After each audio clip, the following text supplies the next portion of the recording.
It's coming up to 7:14. Today, the government's furlough scheme, where it'll pick up 80% of workers' wages, opens for business. In the meantime, what's happening in the jobs market? Dominic is here with that. Yes, there are forecasts, Nick, that the crisis could see the unemployment rate go up sharply. You might remember there have been 950,000 new claims for universal credit recently.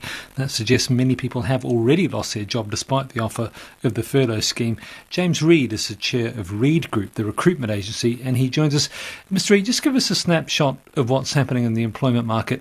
What's happened to the number of jobs, for example, that you offer on your website? Well, the pandemic's had a seismic effect on the labour market. I mean, for example, our website last week, the number of new jobs posted was down 68% on the same week last year. So that's a huge change, and we've never seen anything like that before. And it's important that it doesn't get worse, really. Does that suggest to you, and also we have those numbers on the new claims for universal credit, that despite the furlough scheme, lots of people have already lost their jobs? Well, it would appear so, yeah. And there was a forecast at the weekend that unemployment might go as high as 6.5 million, which would be catastrophic. So this has obviously had a very big effect on employment and will continue to.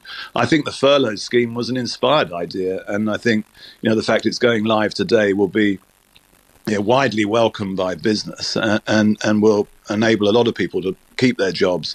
My concern is what happens in the longer term, and we've started a campaign to do something about that. Yeah. Well, I was going to ask, what do you think can be done to persuade businesses to keep people employed, and indeed to match those who've lost their jobs with what jobs that are out there? Well, thanks for asking, Dominic. I mean, today we've launched, me and 26 other businesses and business organisations have launched a new campaign called Keep Britain Working. And this is our economic fight back against COVID-19. And it's all about collaboration and making commitments to prioritise preserving jobs and protecting livelihoods. That's our simple mission.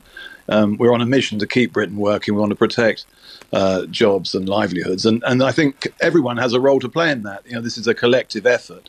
And I want to see a lot more cooperation and collaboration between businesses. It's already started, but a lot more can be done to protect jobs and livelihoods at this time.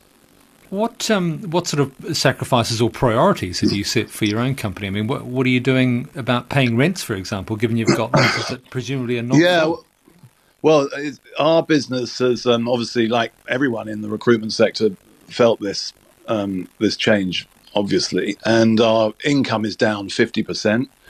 But what we've done as a business, people in the business have been amazing. We've changed the working hours so that the working week has gone from 40 to 30 hours.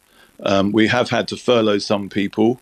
When the rent day came last month, we withheld our rents and asked for a rent holiday. We've got 140 offices up and down the UK, and they're all empty. Everyone's working now from home, and we requested from our landlords that they give us a rental holiday. Interestingly, some landlords were more agreeable than others on that request, and I think it's important that all the businesses cooperate in this. And when you get court summonses from people 3 weeks after you've had to put your whole workforce to work at home from landlords, that's an unhappy picture. Indeed. Thank you very much, James Reed, chair of Reed Group. It's 17 minutes past 7.